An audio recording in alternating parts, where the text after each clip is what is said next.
नमस्कार। आज हम सरदार पूर्ण सिंह द्वारा लिखा मजदूरी और प्रेम नामक निबंध पे बातचीत करेंगे। और ये निबंध तमाम महत्वपूर्ण सिलेबस में लगा हुआ है। यूजीसी नेट के सिलेबस में भी लगा हुआ है।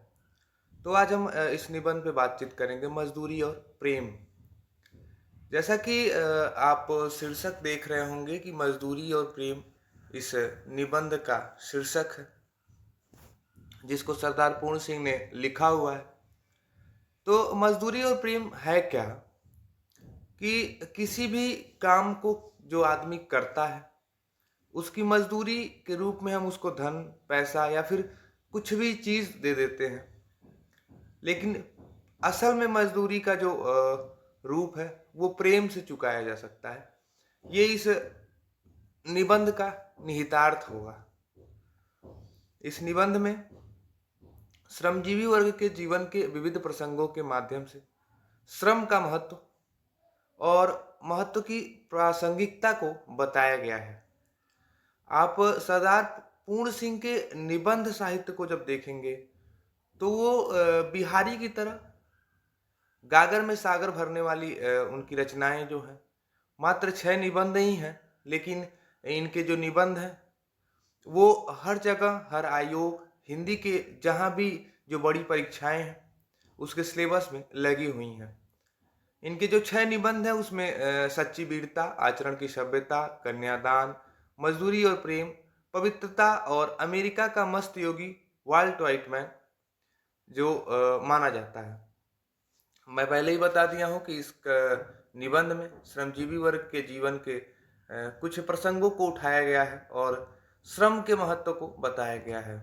इसको बताते हुए सरदार पूर्ण सिंह ने मशीनीकरण, औद्योगिक विकास का विरोध करते हुए कुटीर उद्योग को बढ़ावा देने की बात इसमें रखी हुई है। इस विचार को इसमें निहित किया हुआ है। निबंध 8 भागों में बांट के लिखा गया है। चाहे आप ये ऐसे भी कैसा समझ सकते हैं कि निबंध जो है 8 उप शीर्षक में, उपसर्ग में लिखा गया है। तो इसको ऐसे ही हम बांटते हुए क्रम में ही पढ़ेंगे। जिसका पहला जो भाग होगा वो कुछ यूं है कि हल चलाने वाला जीवन। पूर्ण सिंह लिखते हैं कि हल चलाने वाले और भेड़ चराने वाले प्राय स्वभाव से ही साधु होते हैं। ये बहुत ही महत्वपूर्ण पंक्ति है, परीक्षा में पूछी भी जाती है कि हल चलाने वाले और भेड़ चराने वाले प्राय स्वभाव से ही साधु होते हैं, अर्थात सरदार पूर्ण सिंह ने साधु किसे माना है। हल चलाने वाले और अपने शरीर का हवन किया करते हैं, मतलब कि खेत उनकी हवनशाला है, यानी कि वो अपने शरीर को उस जलती धूप में जलाते हैं। और वो जलती धूप में जब वो शरीर जलता है तो उस जलती धूप में जब शरीर के जलने से जो किरण निकलती है, उस किरण को चावल के लंबे और सफ़ेद दानों के रूप में समझा जाएगा। और देखते हैं तो वो लिखते भी हैं कि उनके हवन कुंड की ज्वाला की किरणें चावल के लंबे और सफ़ेद दानों के रूप में निकलती हैं। गेहूं के लाल लाल दाने इस अग्नि की चिंगारियों की डालियों सी हैं। जब मैं कभी अनार के फूल और फल देखता हूँ तब मुझे बाग के माली का रुधिर याद आ जाता है। लेखक के द्वारा अनार के फूल और फल को देखने पे माली के रुधिर यानी कि रक्त की याद आना क्या है कि जब वो अनार के लाल फूल और लाल फल को देखता है तो उसके माली के लाल रुधिर को याद आने का मतलब यही है, उसकी अभिव्यंजना यही है कि वो उस माली के परिश्रम को याद कर रहा है, जिस माली ने अपने खून पसीने को एक करके उस बाग को सींचा है जिसमें अनार का पौधा लगा हुआ है और उस अनार पे जो फल फूल आए हुए हैं और उस फल फूल को जो लेखक देख रहा है, मतलब कि परिश्रम को याद कर रहा है कि कितनी परिश्रम से इस पौधे को बड़ा किया गया है जिसमें फल और फूल आए हुए हैं। उसकी मेहनत के कण जमीन में गिरकर उगे हैं और हवा तथा प्रकाश की सहायता से मीठे फलों के रूप में नजर आ रहे हैं। और कह रहा है कि जब उस माली का रक्त रूपी परिश्रम जब जमीन पे गिरता है और हवा और प्रकाश की सहायता पाता है, तब वो एक मीठे फल अनार के रूप में हमारे सामने आता है। किसान मुझे अन्न में, फूल में, फल में आहुति हुआ सा दिखाई पड़ता है। ऊपर भी लेखक बोल रहा है कि अपने शरीर का हवन करता है, अपने शरीर की आहुति देता है, तब जाके अन्न पैदा होता है, तब जाके फूल लगते हैं और फूल लगने के बाद फल मिलते हैं। अर्थात किसान अपने जीवन को एक आहुति के रूप में हमेशा हवन कुंड में झोंकते रहता है। कहते हैं कि ब्रह्म आहुति में जगत पैदा हुआ है। अन्न पैदा करने में किसान भी ब्रह्मा के समान है। यहाँ लेखक किसान की जो तुलना है वो ब्रह्मा जो सृष्टि का निर्माण करता है उससे कर रहा है। वो उसका कहना यह है कि सृष्टि का निर्माण तो ब्रह्मा कर रहे हैं, लेकिन उस सृष्टि में जो मनुष्य, जो समाज है, उसको उसकी पेट भरने की जो चिंता है वो एक किसान कर रहा है, और उस चिंता के निमित्त ही अन्न पैदा कर रहा है। आगे वो कहता है कि खेती उसके ईश्वरीय प्रेम का केंद्र है। ये ईश्वरीय प्रेम क्या है? वही जो मजदूरी और प्रेम, यानी कि उसके दोनों मजदूर और प्रेम के बीच के जो संबंध है वही ईश्वरीय प्रेम है। मतलब कि खेत को वो ईश्वर के रूप में दिखाता है, जिससे किसान अत्यधिक प्रेम करता है और उसमें अन्न उगाता है। वृक्षों की तरह उसका भी जीवन एक प्रकार का मौन जीवन है, और वो उसको किसी भी प्रकार से किसी से कोई गिला शिकवा नहीं रहता है। किसान को वो चुपचाप वृक्षों की भांति मौन रहते हुए अपने नित्य कार्य में लगा रहता है। नैनों की भाषा में यह प्रार्थना करता है, यानी कि किसान को चाहिए क्या? अपने खेतों की सिंचाई के लिए उसे वर्षा की जरूरत होती है, और वो अपने नीले आंखों में एक आशा की निगाह से ऊपर जब बादलों को देखता है तो उन बादलों से नैनों की भाषा में प्रार्थना करता है, ईश्वर से प्रार्थना करता है कि बरसात आए और उसके जो फसल है वो अच्छे हो जाए। इन पूरी बातों को देखने के बाद गुरु नानक ने ठीक ही कहा है, यानी कि लेखक गुरु नानक का जिक्र कर रहा है कि भोले भाव मिले रघुराई, भोले भाले किसानों को ईश्वर अपने खुले दीदार का दर्शन देता है। और ये प्रकृति के जवान साधु हैं। आप ध्यान दें कि ऊपर भेड़ चराने वाले और जो किसान हैं उनको साधु बोला गया है। यहाँ प्रकृति के जवान साधु की तुलना के रूप में किसान को देख रहा है लेखक, पूर्ण सिंह देख रहे हैं। दूसरा जो यहाँ पे ये मिलता है कि गडेरिये का जीवन। किसान का जिक्र करने के बाद, किसान की मेहनतकश परिश्रम के बाद, श्रमजीवी जीवनचर्या के बाद वो गडेरिये के जीवन की बात करता है।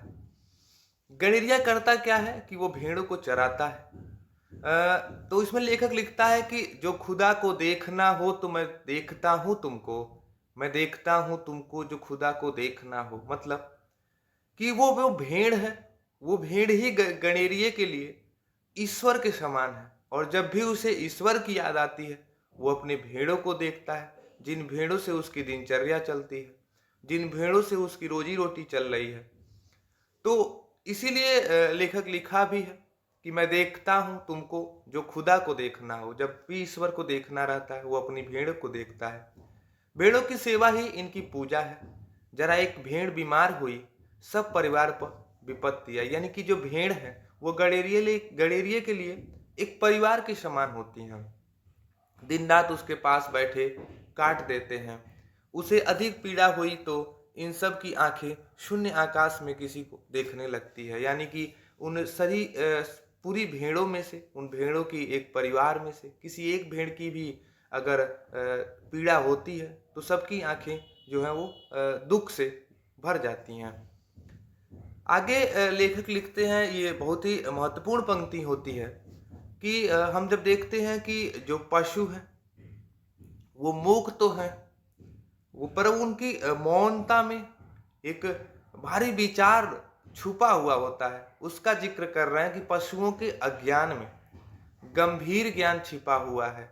इन लोगों के जीवन में अद्भुत आत्मानुभव भरा हुआ है। गणिरीय के परिवार की प्रेम मजदूरी का मूल्य कौन दे सकता है। मतलब कहना चाहते हैं कि जो वो पशु हैं, जो वो भेड़ें हैं, उनके अज्ञान में भी गंभीर ज्ञान छुपा हुआ है। इन लोगों के जीवन का जो आत्म अनुभव है वो बहुत ही अद्भुत है।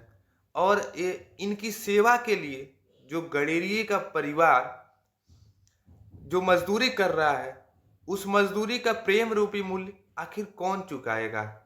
कौन आएगा जो भेड़ों की सेवा के लिए मूल्य देगा। आगे जो विभक्त किए हुए हैं, मजदूर की मजदूरी। होता क्या है कि कोई भी मजदूर जब आता है हमारे घरों पे काम करने या फिर हमारे खेतों में काम करने, तो काम कराने के बाद हम उनको पैसे या फिर जिस भी रूप में वो उनकी मजदूरी तय होती है उसको देने के बाद उसको एक धुतकार की दृष्टि से देखते हैं। जब हमारा काम निकल जाता है, जब हमारी हित सध जाते हैं, तब तो उसी मजदूर की मजदूरी पे बात कर रहे हैं लेखक। तो लिखते हैं कि आपने 4 आने पैसे मजदूर के हाथ में रखकर कहा, यह लो दिन भर की अपनी मजदूरी। वाह क्या दिल लगी है। हाथ, पांव, सिर, आंखें इत्यादि सब के सब अवयव उसने आपको अर्पण कर दिए। ये सब चीजें उसकी तो थी ही नहीं, ये तो ईश्वरीय पदार्थ थे। मतलब कह रहे हैं कि जो मजदूर अपने हाथों से, अपने पाँवों से, अपने सिर के बल और आँखों को यूज करते हुए, आँखों का उपयोग करते हुए पूरे दिन भर तुम्हारे काम को किया, उसको जरा सा पैसा देने के बाद आप उसको धुतकार के कहते हैं कि ये तुम्हारी दिन भर की मजदूरी हुई। जबकि ये सारे जो पैसे आप दे रहे हैं, जो उसके हाथ, पाँव, सिर हैं, ये दोनों ईश्वरीय पदार्थ हैं। यानी कि जो पैसा आपने उसको दिया वे भी आपके न थे, वे तो पृथ्वी से निकली हुई धातु के टुकड़े के थे, अतः ईश्वर के निर्मित थे।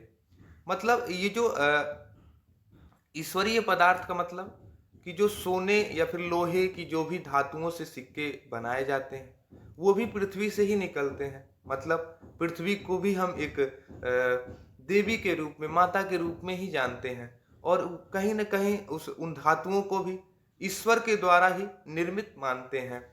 तो जो ये मजदूर के जो हाथ, पांव, सिर थे और जो आपके ये पैसे थे, दोनों ईश्वरीय पदार्थ ही थे। तो ऐसे में उसको धुतकारना क्यों है। मजदूरी का ऋण तो परस्पर प्रेम सेवा से चुकता होता है, अन्य धन देने से नहीं, वे तो दोनों ही ईश्वर के हैं। मतलब लेखक कहना चाहता है कि मजदूरी का ऋण वास्तव में उस मजदूर के प्रति प्रेम की भावना रखने से पूर्ण होगी। मुझे यहाँ पे वही मुन्ना भाई एमबीबीएस वाली एक फिल्म का वो सीन याद आ रहा है। आप लोगों को भी याद आना चाहिए कि जब वो उसका फिल्म का जो नायक होता है संजय दत्त, जब वो मजदूर साफ करता रहता है, पोछा लगाता रहता है, पर भूलवश वो चला जाता है, तो वो गुस्सा करता है, पर उस जाके उसको गले लगाता है, तो वो सफाई कर्मी भी खुश हो जाता है। तो वही भाव यहाँ सरदार पूर्ण सिंह कहना चाहते हैं कि मजदूर की मजदूरी केवल पैसे से नहीं चुकाई जाती, चुकाई जा सकती है, बल्कि उसके प्रति प्रेम की भावना से, प्रेम की सेवा से चुकाया जा सकता है। क्योंकि जो पैसा है, जो अनधन आप दे रहे हैं और जो वो मजदूर आपको श्रम दे रहा है, ये दोनों चीजें ईश्वर की ही बनाई हुई हैं। आगे कह रहा है कि गाढ़े की एक कमीज एक अनाथ विधवा सारी रात बैठकर सीती है। अब आप ध्यान देंगे कि किस तरह से मशीनीकरण जो हुआ उसका विरोध करते हुए कुटीर उद्योग यानी कि छोटे लघु उद्योग को बढ़ावा देने की बात कर रहे हैं, जिसमें मजदूर खुद के हाथों से काम करे और जो छोटे तबके के कारीगरों को जीवनचर्या का एक माध्यम बने, उसका जिक्र करते हैं कि गाढ़े की एक कमीज को एक अनाथ विधवा सारी रात बैठकर सीती है। इस माता और इस बहन की सिली हुई कमीज मेरे लिए, मेरे शरीर का नहीं, मेरी आत्मा का वस्त्र है। इसका पहनना मेरी तीर्थ यात्रा है। मतलब वो कहना चाहते हैं कि वो जो आज के दौर में सारी चीज़ों के लिए मशीनों का उपयोग किया जा रहा है, इस दौर में ये विधवा स्त्री के हाथों से सिला गया ये कमीज मेरे लिए आत्मा का वस्त्र है। मतलब कि उस विधवा स्त्री के द्वारा परिश्रम करते हुए अपनी आंखों को सुई में धंसाते हुए उस कमीज को सिला गया है, और वो उस कमीज को उन मूल्यों के साथ पहनना ही मेरे लिए एक तीर्थ यात्रा के समान होगी। तो ऐसे में हम हाथ से बनी चीज़ों पे, यानी कि जो मानव निर्मित चीज़ है जिसमें मशीन नहीं है, उस पे ज़्यादा ध्यान देने चाहिए। उसमें बहुत ही ज़्यादा प्रेम भाव छिपा रहता है। आगे का जो अध्याय मतलब इनके में जो विशेष वो मिलता है, प्रेम मजदूरी है।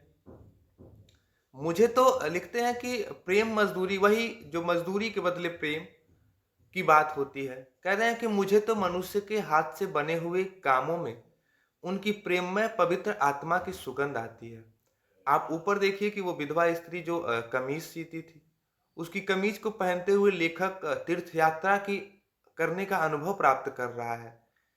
और नीचे कह रहा है कि मुझे मनुष्य के हाथों से बने हुए कामों में उनकी प्रेममय पवित्र आत्मा की सुगंध आती है। मतलब कि जो हाथ से बने हुए चीज है, उसमें कहीं ना कहीं उसकी कुशलता के साथ साथ उसके आत्मा की वो सुगंध भी रहती है।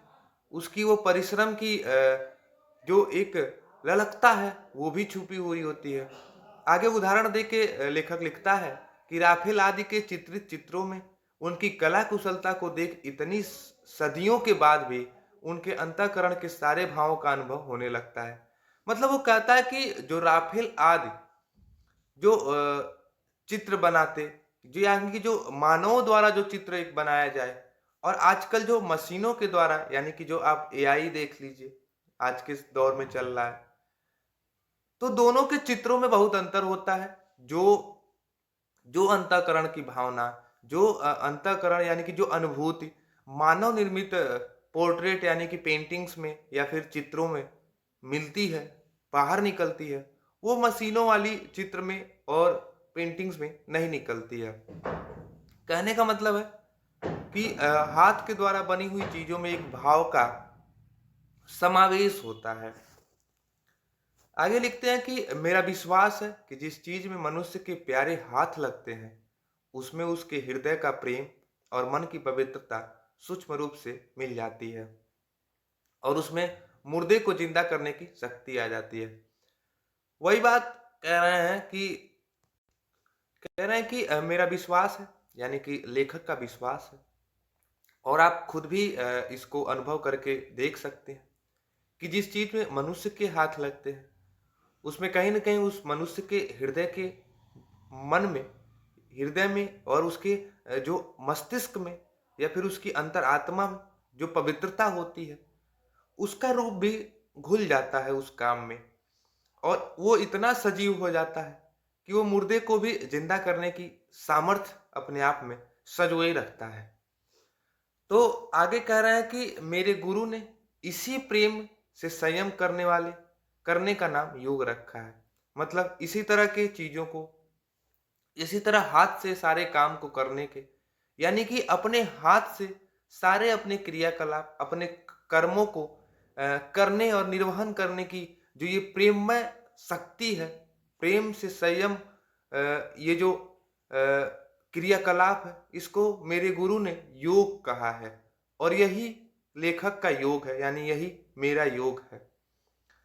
आगे जो पॉइंट है वो मजदूरी और कला का है। इसमें कुछ पंक्तियां ऐसी हैं कि सच्चा आनंद तो मुझे मेरे काम में मिलता है। मतलब कि जिसको जो स्किल आती है, जिसको जो कौशल पता है, वो अपने कौशल में इतना निपुण हो जाता है कि वो अपने उस काम में, उसी कौशल में आनंद खोजने लगता है। और वास्तविकता यही है कि उसको सच्चा आनंद भले ही उस रस रसवादी चीजों में न मिले, पर भले ही उसका जो कर्म है, जो काम है, वो कितना हो भी नीरस रहे, लेकिन उसका जब वो पेशा बन जाता है, उसका जब वो कौशल बन जाता है, तो उसको उसी में सच्चा आनंद मिलने लगता है। और उसी कौशल के थ्रू जो मनुष्यों की मदद करता है और जब वो उसको उस कौशल के तहत एक नई नया काम मिल जाता है, तो उसको किसी भी प्रकार के स्वर्ग में जाने की इच्छा नहीं रहती है, बल्कि यहीं रह के मनुष्य की पूजा करने की इच्छा होती है, क्योंकि वो अपने कौशल को करते हुए ये मान लेता है कि मनुष्य पूजा ही सच्ची ईश्वर पूजा है। आज से हम अपने ईश्वर की तलाश मंदिर, मस्जिद, गिरजा और पोथी में न करेंगे। अब तो यही इरादा है कि मनुष्य की अनमोल आत्मा में ईश्वर के दर्शन करेंगे। यही आर्ट है, यही धर्म है। मतलब हम किसी भी प्रकार से अंधभक्ति में न जाके यथार्थ में जी के मंदिर और मस्जिद, गिरजा और वेद यानी पुराणों में हम न जाके किसी भी प्रकार के ईश्वर को न तलाशेंगे। हमें ये विश्वास करना होगा कि प्रत्येक मनुष्य के आत्मा में ही ईश्वर का वास है और हमें रोज एक मनुष्य के रूप में ही ईश्वर का दर्शन हो रहा है। इसको ही हम धर्म मानेंगे और इसको जब हम धर्म मानेंगे तो मनुष्य मनुष्य के बीच एक प्रेम की रेखा बनती जाएगी, एक प्रेम का चैन बनता जाएगा और इससे जो मजदूरी रूपी जो कला है वो प्रेम से संयोजित होती जाएगी। कहते हैं कि सभी देशों के इतिहासों से सिद्ध है कि निकम्मे पादरियों, मौलवियों, पंडितों और साधुओं का दान के अन्न पर पला हुआ ईश्वर चिंतन अंत में पाप, आलस्य और भ्रष्टाचार में परिवर्तित हो जाता है। आप इसके उदाहरण आज के दौर में भी तमाम रूप में देख सकते हैं कि आज भी बहुत सारे पादरी, मौलवी और पंडितों ने अपने दुष्कर्मों के चक्कर में जेल में भी आज बहुत सारे लोग ऐसे बंद हैं जो ईश्वर चिंतन के नाम पे, दान के नाम पे, दान करवाते हुए एक अंधभक्त के रूप में किसी भी प्रकार का ये आडंबर फैलाए हुए जो काम कर रहे हैं, अंत में जब उनका भेद खुलता है तो वो उनका जो वास्तविक जीवन है, जो पर्दे के पीछे का जीवन होता है, वो पाप, आलस्य और भ्रष्टाचार से ही निर्मित बना हुआ होता है। यानी कि जो ऊपर का जो वो दान रूपी अन्न पे जो पला हुआ, जो अपने आप को ईश्वर के चिंता में लीन 24 घंटे तपस्या में लीन पादरी और मौलवी बने हुए हैं, लेकिन जब उनकी एक कलई खुलती है अंततः, तो उस कलई के पीछे उनके पाप, आलस्य और भ्रष्टाचार को हम देख पाते हैं। जिन देशों में हाथ और मुंह पर मजदूरी की धूल नहीं पड़ती, वे धर्म और कला कौशल में कभी उन्नति नहीं कर सकते। अर्थात लेखक ये कहता है कि जिस देश में हाथ और मुंह पर मजदूरी की धूल, यानी कि जो अपने हाथ से कार्य करने की आदत नहीं करता, जिस पे किसी भी प्रकार से कार्य में धूल धक्कड़ और मजदूरी की धूल यानी कि मेहनत और परिश्रम की धूल नहीं पड़ती, वो धर्म और कला कौशल में कभी उन्नति नहीं कर सकता। यानी कि जो देश परिश्रम नहीं करता, वो कभी भी अपने धर्म और अपने कला कौशल, अपने स्किल को डेवलपमेंट करते हुए देश को डेवलपमेंट के रास्ते पे यानी कि विकास के रास्ते पे नहीं ले जा सकता है। आगे हम देखते हैं कि मजदूरी और फकीरी की बातचीत पे करते हैं कि मजदूरी और फकीरी का महत्व थोड़ा नहीं है। मजदूरी और फकीरी मनुष्य के विकास के लिए परम आवश्यक है। बिना मजदूरी किए फकीरी का उच्च भाव शिथिल हो जाता है। फकीरी भी अपने आसन से गिर जाती है, बुद्धि बासी पड़ जाती है और बासी चीजें अच्छी नहीं होती। मतलब कि बिना मजदूरी किए हम फकीर यानी कि एक मस्तमौला जीवन अपने उदात्त के आनंद के उस उच्च भाव को नहीं हासिल कर सकते। यानी कि जब हम परिश्रम नहीं करते हैं, हम मेहनत नहीं करते हैं, तो हमारी कहीं न कहीं हमारे जो भाव हैं वो भी शिथिल अवस्था में एक जड़ता के रूप में बनते जाते हैं। हमारी बुद्धि भी जड़त्व को परिवर्तित होती जाती है और जब ये जड़ता रूपी जो बुद्धि है जो बासी पड़ती जा रही है, और ये बासी जो बुद्धि है वो कदापि हमारे आगे के जीवन के लिए अच्छी नहीं हो सकती है। मजदूरी तो मनुष्य के समष्टि रूप परिणाम है, यानी कि जो मेहनत है वो मनुष्य के सामाजिक परिणाम के रूप में, यानी कि जो समष्टि है उसके परिणाम, उसके जो फल है उसके रूप में देखने को मिलती है। यानी कि जो परिश्रम है उससे मनुष्य ने एक समाज का निर्माण किया है। आमारूपी धातु के गढ़े हुए सिक्के का नकदी बयाना है जो मनुष्यों की आत्माओं को खरीदने के वास्ते दिया जाता है। सच्ची मित्रता ही तो सेवा है। उससे मनुष्य के हृदय पर सच्चा राज्य हो सकता है। जाति पात, रूप रंग और नाम धाम तथा बाप दादे का नाम पूछे बिना ही अपने आप को किसी के हवाले कर देना प्रेम धर्म का तत्व है। मतलब वो कहते हैं कि किसी भी प्रकार से हम जाति पात, रूप रंग और किसी नाम के बीच बचाव में न पड़ते हुए, किसी प्रकार के सामाजिक लाग लपेट में न पड़ते हुए, एक दूसरे के परस्पर एक दूसरे के परस्पर प्रेम की भावना का विकास करें। यही धर्म का तत्व है जो प्रेम है। और करते हैं कि स्वार्थ का यहाँ भी अभाव है। जब स्वार्थ कोई वस्तु ही नहीं, तब निष्काम और कामनापूर्ण कर्म करना दोनों ही एक बात हुई। मतलब कि स्वार्थ का जो अभाव देखने को मिलता है उनको। और कहते हैं कि जब स्वार्थ कोई वस्तु नहीं होती, तब निष्काम और कामनापूर्ण कर्म दोनों एक ही बात हो जाता है। इसलिए मजदूर और फकीरी का एक दूसरे पे आश्रय का संबंध है। यानी कि मजदूरी करेंगे तभी हम फकीरी के उच्च भाव को प्राप्त कर पाएंगे। और जब हम अपने उच्च भाव में एक उच्चमान बुद्धि को लेकर के एक उच्च सोच रखेंगे, उच्च विचार रखेंगे, तब हम मजदूरी यानी कि मेहनत और परिश्रमी बन पाएंगे। यानी कि मजदूरी और फकीरी जो है वो अन्योन्य आश्रय संबंध से जुड़े हुए हैं, एक दूसरे के ऊपर आश्रित है। आगे कहते हैं कि मजदूरी करना जीवन यात्रा का आध्यात्मिक नियम है। मतलब जो मेहनत करना है, जो परिश्रम करना है, वो हमारी जीवन यात्रा का एक शाश्वत नियम भी है।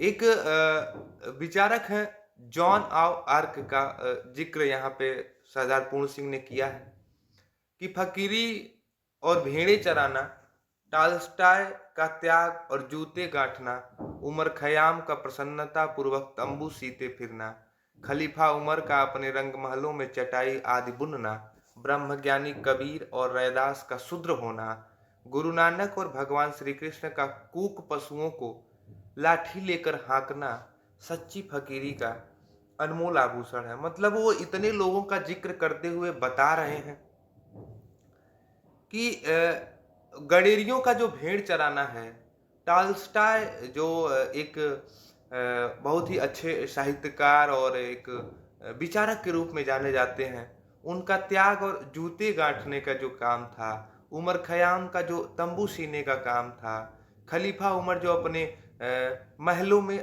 कई रंगों की चटाइयाँ जो बुनते थे, जो कबीर और रैदास जो शूद्र होने के बावजूद भी ब्रह्म ज्ञान को प्राप्त कर किए, गुरु नानक और भगवान श्री कृष्ण कूक पशुओं को लाठी लेकर हाँकते थे।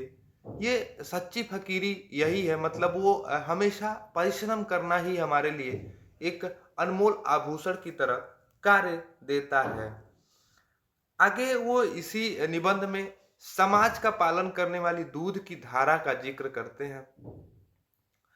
इसमें कुछ यूं कहानियां हैं कि मजदूरी करने से हृदय पवित्र होता है, संकल्प दिव्य लोकोत्तर में विचरते हैं।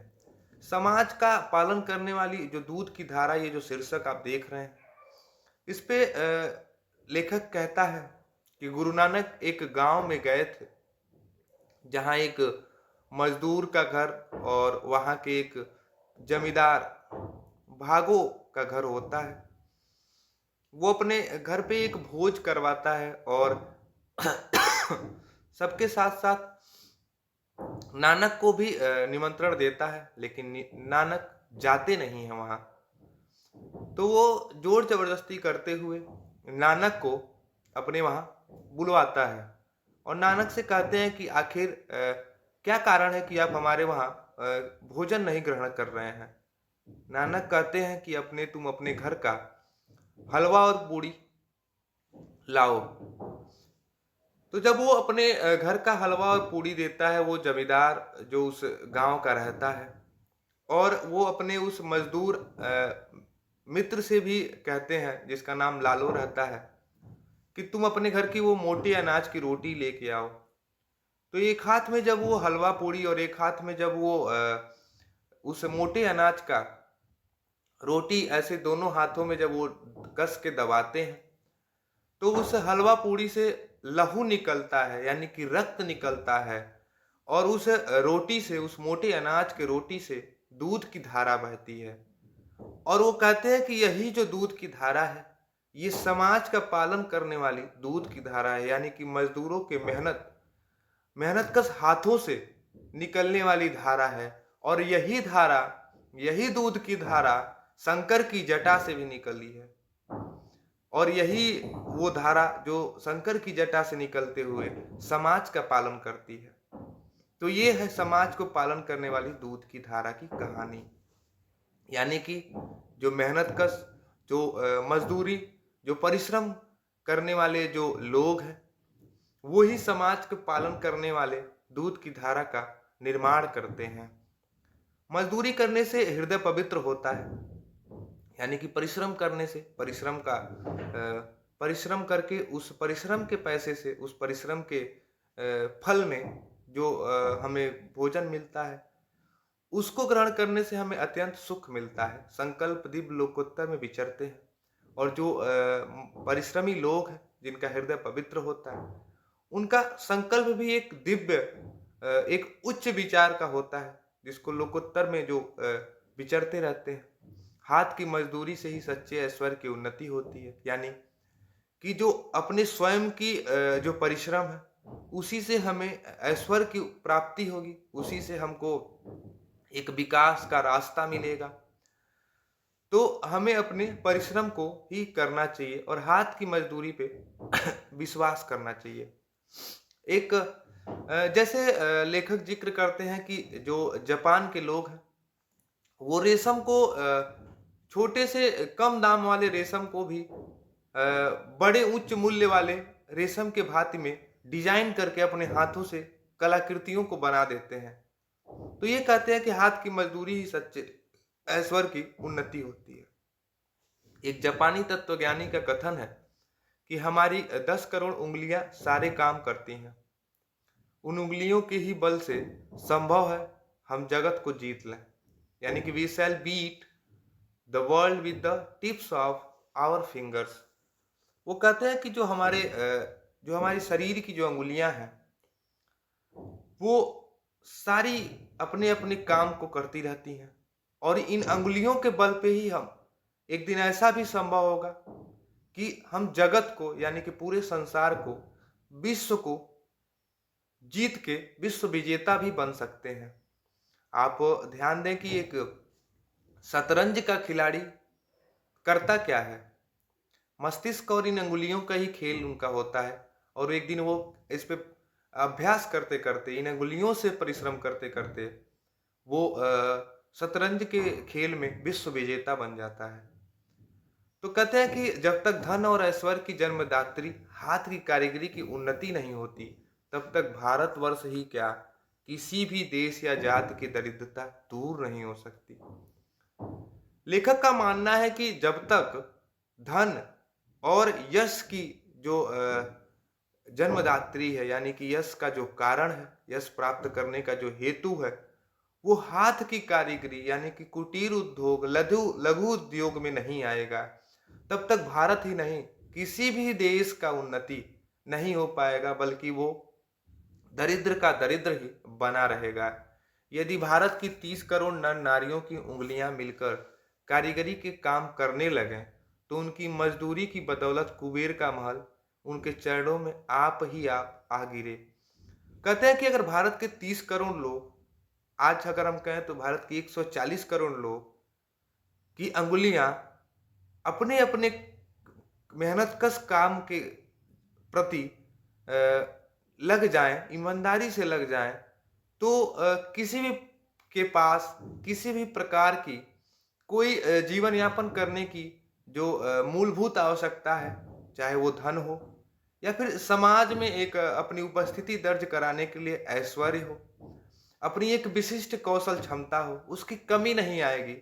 और ये वो इतना बढ़ा चढ़ा के लेखक लिखते हैं कि कुबेर का महल भी उन 30 करोड़ नर नारियों के मेहनत और परिश्रम के आगे उनके चरणों में आके गिर सकता है। आगे जो इसी मेहनत और परिश्रम के बदलते हुए नए आदर्श के रूप में वो पश्चिमी सभ्यता का एक नया आदर्श के रूप में विषय पे बातचीत करते हैं और लिखते हैं कि पश्चिमी सभ्यता का मुख मोड़ रही है, वह एक नया आदर्श देख रही है, अब उसकी चाल बदलने लगी है। वह कलों की पूजा को छोड़कर मनुष्य की पूजा को अपना आदर्श बना रही है। इस आदर्श के दर्शाने वाले देवता रस्किन और टॉल्स्टॉय आदि हैं। कह रहा है कि जो पश्चिम है वो कलों यानी कि मशीनों की जो पूजा है, जो मशीनों के कल पुर्जों की पूजा है, उसको छोड़कर मनुष्यों के अंदर स्किल डेवलपमेंट, कौशल क्षमता का विकास करने पे जोर दिया जा रहा है। और इस तरह की आइडियोलॉजी के को दर्शाने वाले देवता के रूप में रस्किन बॉन्ड और ये लियो टॉल्स्टॉय को देखते हैं। आगे लिख रहे हैं कि भारतवर्ष जैसे दरिद्र देश में मनुष्य के हाथों की मजदूरी के बदले कलों से काम लेना काल का डंका बजाना होगा। दरिद्र प्रजा और भी दरिद्र होकर मर जाएगी।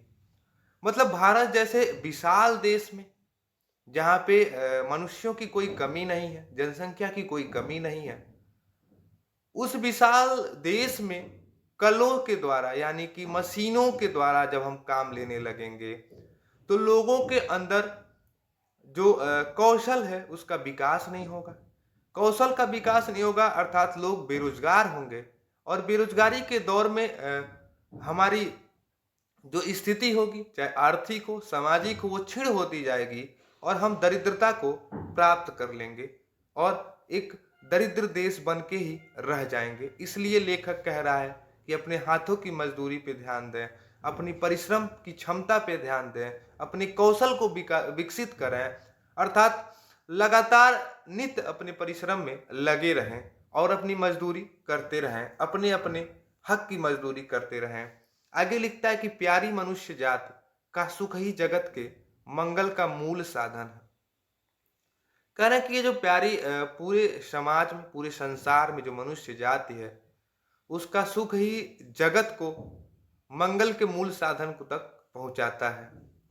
और अंत में इन पूरे मजदूरी और प्रेम के जिक्र करते हुए लेखक कहता है कि आओ यदि हो सके तो एक टोकरी उठा लो और हाथ में कुदाल ले लो, मिट्टी खोदो और अपने हाथ से उसके प्याले बनाओ, फिर एक एक प्याला घर घर में, कुटिया कुटिया में रखाओ, सब लोग उसी में मजदूरी का प्रेमामृत पान करें। मतलब वो कुटीर उद्योग और लघु उद्योग को बढ़ावा देते हुए उस मशीनीकरण के जकड़जाल से बचने को बात कर रहा है, जिसमें आज भारत जैसे देश और भी दुनिया के सारे देश जो पीछे जा रहे हैं, जिसमें लोगों की स्किल क्षमता घटती जा रही है, मजदूरों को धिक्कारते दिए जा रहा है, वहां वो कह रहा है कि एक टोकरी उठाते हुए मिट्टी के प्याले बनाओ और घर घर में उस प्याले को पहुंचाओ, जिसमें लोग अपने परिश्रम के प्रेम से सहित, प्रेम संयम से युक्त अमृत का पान करें। और वो 2 लाइनें लिखता है कि हैरीत आशिकों की तनमन निसार करना, रोना सितम उठाना और उनको प्यार करना। कह रहा है कि और ये रीत है, बहुत ये रीत पुरानी है आशिकाना मन का, कि वो किसी के ऊपर तन और मन दोनों से न्यौछावर होते हैं, रोना भी उठाते हैं, वो रोते भी हैं उनके लिए और उनको प्यार भी करते हैं। अर्थात आप अपने जीवन में अपने परिश्रम के प्रति एक तन्मयता से, तन और मन दोनों से लग जाइए और अपने जीवन को एक अच्छे तरीके से जी जी लीजिए और परिश्रम को करते रहिए। यहाँ इस पूरे निबंध में जो कि 8 उप शीर्षकों में उप देखा जा गया है, आप उसमें हम अलग-अलग तरीकों के लोगों, अलग-अलग तरह के परिश्रम के बारे में जाने हैं। वहाँ कहता क्या है कि जिसमें हम ये भी जाने हैं कि खेती उसके ईश्वरीय प्रेम का केंद्र है। जहाँ किसान की तुलना एक जगह ब्रह्मा से होती है, वहीं एक जगह गडेरिये की तुलना भगवान विष्णु से होती है। समाज सुधार करने वाली दूध की धारा शंकर की जटा से निकलती है। तो ये जो खेती उसके ईश्वरीय प्रेम का केंद्र है, यहाँ हम विवेकानंद के 9 वेदांत की जिक्र याद आती है कि जब वो कहते हैं कि जब भी तुमको ईश्वर को देखना हो, जब भी तुमको भगवान को देखना हो, तो तुम किसी को भी मत देखो। तुम जेठ की दोपहरी में उस खेत में जलते हुए किसान को परिश्रम से और परिश्रम की गर्मी से उबलते हुए देखाओ, वही ईश्वर है। यानी कि किसान ही ईश्वर है और किसान के लिए जो खेती है वही ईश्वरीय प्रेम है। अर्थात परिश्रम के श्रम के बदले हम उस मजदूर के प्रति केवल पैसे देकर उसकी ऋण को चुकता नहीं कर सकते, बल्कि उसके प्रति प्रेम की भावना को जागरूक करना होगा।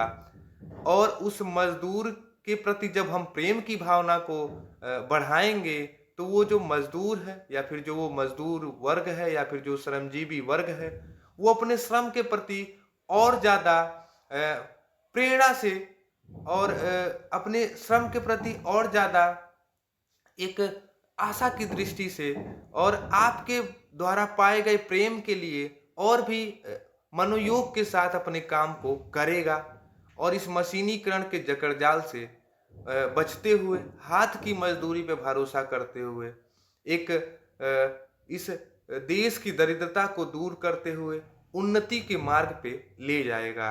तो मैं उम्मीद करता हूँ कि ये जो सरदार पूर्ण सिंह का ये महत्वपूर्ण निबंध है, मजदूरी और प्रेम, आपको समझ आया होगा।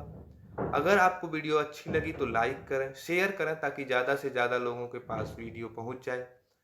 आप चैनल पे नए हैं तो सब्सक्राइब भी करें। हम लगातार नए-नए विषयों के साथ वीडियो के माध्यम से आपके साथ जुड़ते रहेंगे।